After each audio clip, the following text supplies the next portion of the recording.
আমাদের আজকের এই মাহফিলের প্রধান বক্তা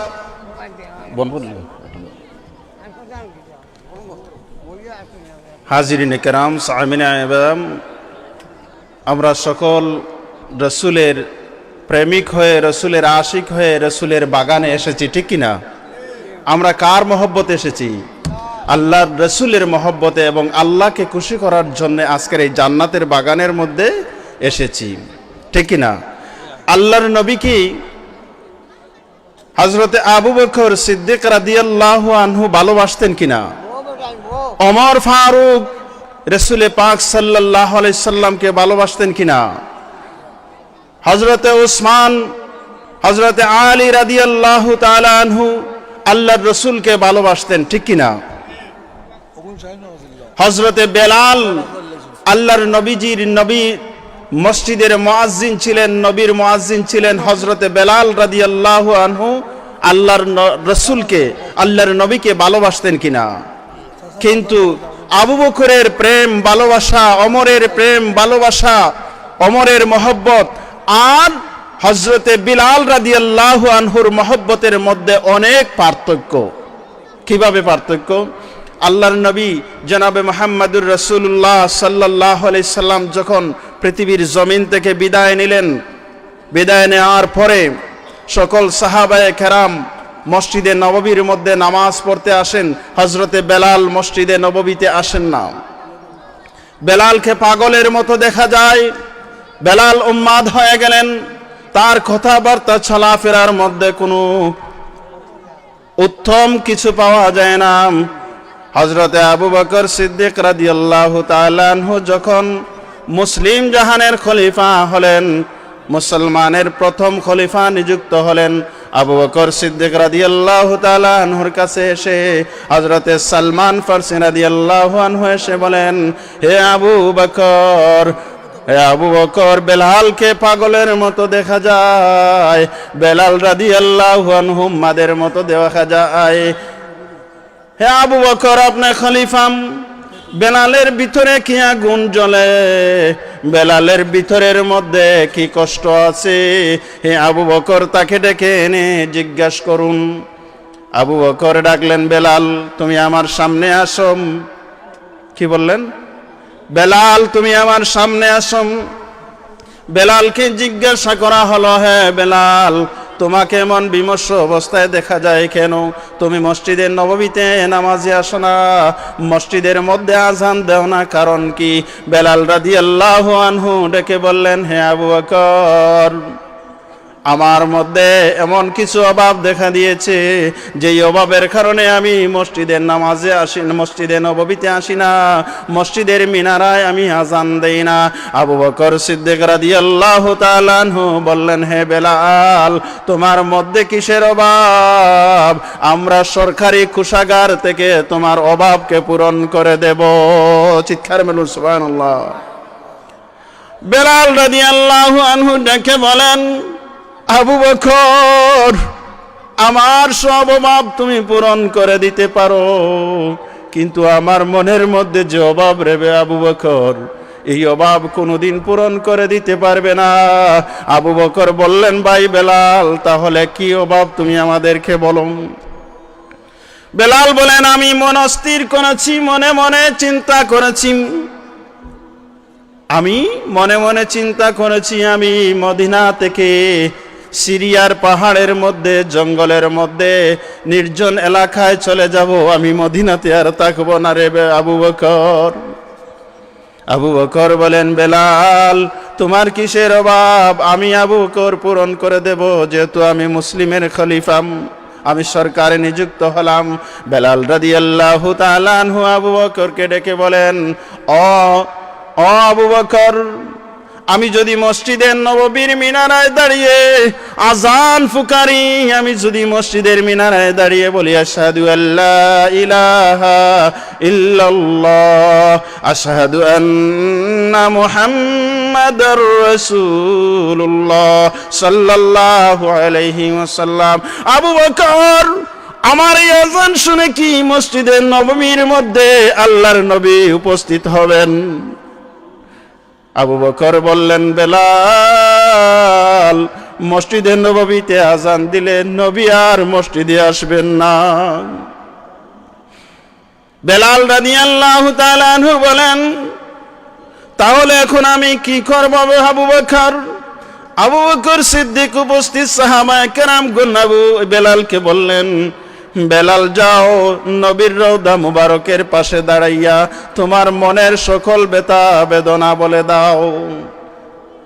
বেলাল রাদিয়াল্লাহু আনহু চোখের পানি ছেড়ে দিয়ে বলেন, হে আবু বকর, তোমরা নবীকে ভালোবাসো, নবীকে মহব্বত করো, অনেক প্রিয় সাহাবী তোমরা।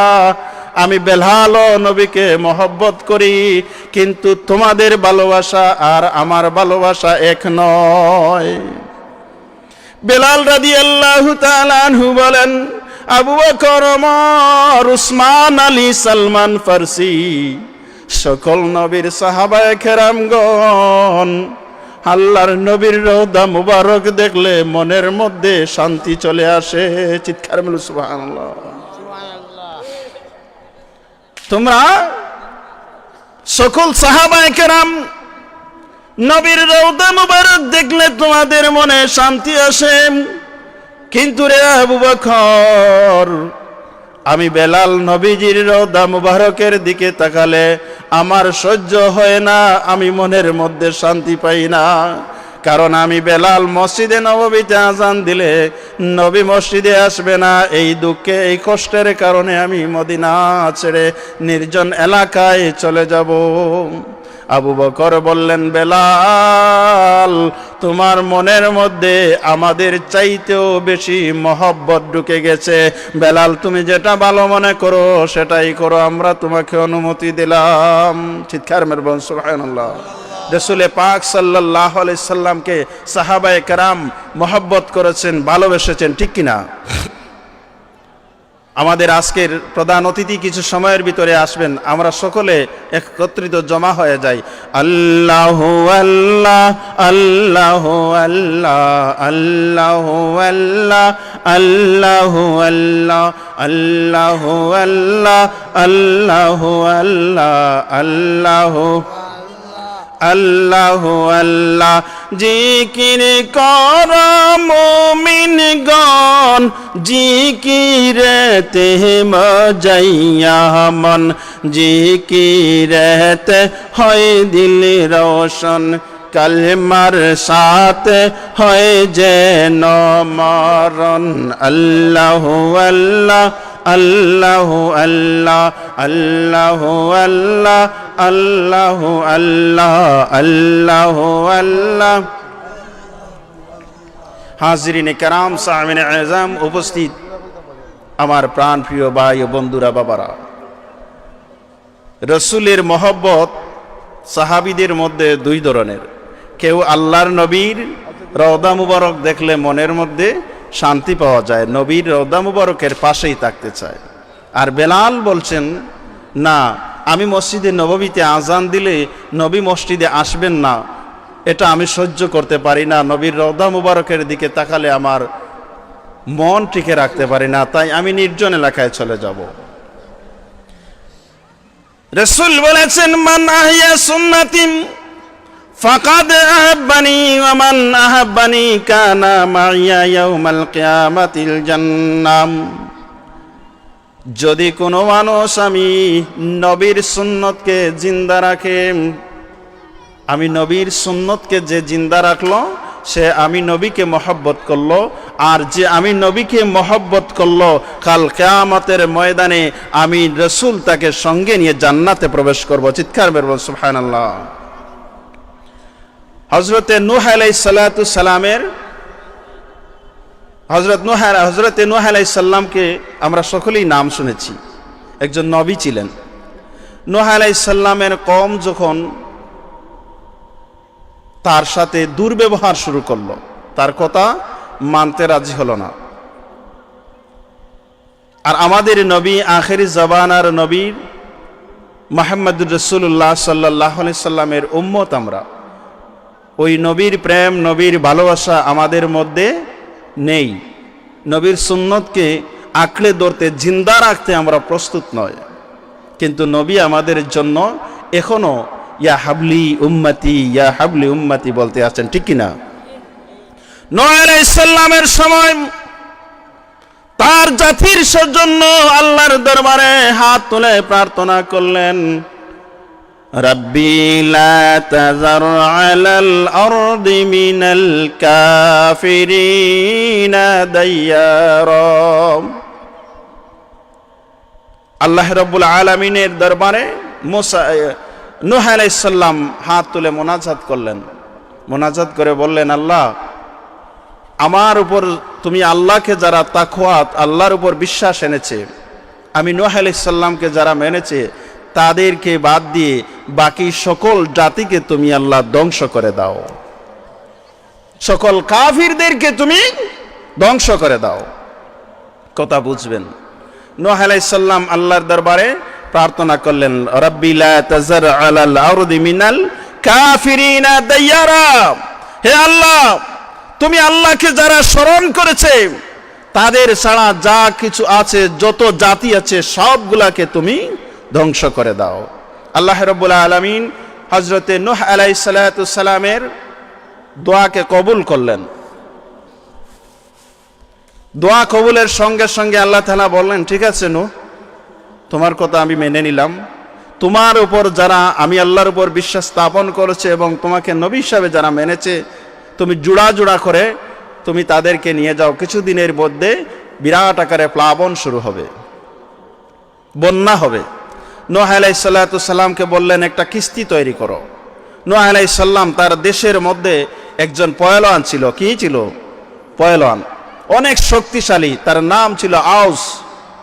আউসকে ডাকা হলো, হে আউস, ওই সমুদ্র থেকে একটা গাছের খণ্ড আছে, ওগুলা তুমি উঠিয়ে নিয়ে আসতে হবে নৌকা তৈরির জন্য। আউস বলল, আমি পারবো, তবে আমার নাস্তার ব্যবস্থা করতে হবে। বলে, কি নাস্তা? আমার প্রতিদিন সকালের নাস্তা লাগে 12,000 রুটি। চিৎকার মেরে বলুন সুবহানাল্লাহ। কত হাজার? 12,000 রুটি দিয়ে সে নাস্তা করে। 11টা খাসি লাগে, 11টা ছাগল তার লাগে নাস্তা করার জন্যে। এত বড় পয়লওয়ান ছিল আউস বিন আউফ। রুটিগুলি খেলো, খাওয়ার পরে ডুবে গেল। গাছের মধ্যে যখন ধরল, ওই গাছটি তোলার শক্তি যখন প্রয়োগ করলো, সাথে সাথে তার পেটের খাবারগুলি শেষ হয়ে গেল। আবার সে উপরে চলে আসলো যে, হে নূহ, আমি তুলতে পারবো না, আবার আমাকে খানি দাও। নূহ আলাইহিস সালাম বললেন, একটু আগেই তো তোমাকে খানি দিলাম, এত তাড়াতাড়ি নষ্ট হয়ে গেল? বলে, হ্যাঁ। বলে, তাহলে আমি একটি ঔষধ তোমাকে মেডিসিন দেব, ওই মেডিসিন প্রয়োগ করে তুমি খাবারগুলা খাও। আউস একটি রুটি খেলাম। তারপরে নূহ আলাইহিস সালাম বললেন, তুমি রুটিটা খাওয়ার আগে বিসমিল্লাহির রহমানির রহিম, চিৎকারে বলো সুবহানাল্লাহ, তুমি বিসমিল্লাহ শরীফ পাঠ করে রুটি খাও। আউস বলল, ঠিক আছে। বিসমিল্লাহির রহমানির রহিম বলে আরো একটি রুটি খেলো। খেয়ে বলে, হে নূহ, আমার পেট ভরে নাই, আমার আরো প্রয়োজন। নূহ আলাইহিস সালাম বললেন, আবার তুমি বিসমিল্লাহ বলে একটি রুটি খাও। যখন আউস ওই রুটি 3টি খেলো, খাওয়ার পরে এখন দেখা যায় আর সে খেতে পারে না। চিৎকার মেরে বলো সুবহানাল্লাহ। আউস বলেন, হ্যাঁ নূহ, আমি যখন মুখের ভিতরে আঙ্গুলি ঢুকাই, আমার আঙ্গুলির মধ্যে খাবার লেগে যায়। চিৎকার মেরে বলো সুবহানাল্লাহ। আমার পেটের নিচ থেকে গলা পর্যন্ত ওই রুটি ভরপুর হয়ে গেছে। নূহ আলাইহিস সালাম বললেন, ওটা রুটিতে পেট ভরে নাই, ওটা আমার আল্লাহর কালাম বিসমিল্লাহ শরীফের বদৌলতে তোমার পেট ভরে গেছে। চিৎকার মেরে বলুন সুবহানাল্লাহ। এর জন্য সকল কাজের শুরুতেই শুরু আল্লাহ के नाम से যে বড় মেহেরবান হ্যাঁ, হায় প্রেম ওয়ালা হ্যাঁ, পরম করুণাময় মহান আল্লাহ তাআলার নামে আরম্ভ করিতেছি। এই কথা বিসমিল্লাহ শরীফের অর্থ এটা বলে যদি আমরা কোনো কাজ করি, আল্লাহ রাব্বুল আলামিন আমাদের এই কাজের মধ্যে বরকত দান করেন। চিৎকার মেরে বলুন সুবহানাল্লাহ। নূহ আলাইহিস সালামের কিস্তি তৈরি হলো। কিস্তির মধ্যে দুজন জুড়ায় করে তোলা হলো। একজন নারী, একজন পুরুষ, একজন নারী, একজন পুরুষ, সব জাতি, একটা ছাগল, একটা খাসি, 2টা, একটা গাবি, একটা ষাঁড়, এভাবে তোলা হলো। প্রত্যেক জাতি থেকে দুটা দুটা করে। নূহ আলাইহিস সালামের জাতিরা তার নৌকার মধ্যে পসরা পায়খানা দিয়ে ভরিয়ে দিত, কিন্তু ওই নৌকার ওই কিস্তির ময়লাগুলি আল্লাহ রাব্বুল আলামিন ওই জাতি দ্বারাই পরিষ্কার করিয়েছিলেন, ঠিক কিনা? আমি আগেই বলেছিলাম নূহ আলাইহিস সালাম আল্লাহ তাআলার দরবারে কি দোয়া করেছিলেন, আপনাদের খেয়াল আছে? কি কথা বলেছিলেন? আল্লাহ, তুমি আল্লাহকে যারা মেনেছে, তুমি আল্লাহর উপর যারা বিশ্বাস করেছে, তাদের ছাড়া বাকি সবাইকে তুমি ধ্বংস করে দাও। এই দোয়াটি আল্লাহর দরবারে করেছিলেন, রাব্বি লা তাযার আলাল আরদি মিনাল কাফিরিনা দাইয়ারা।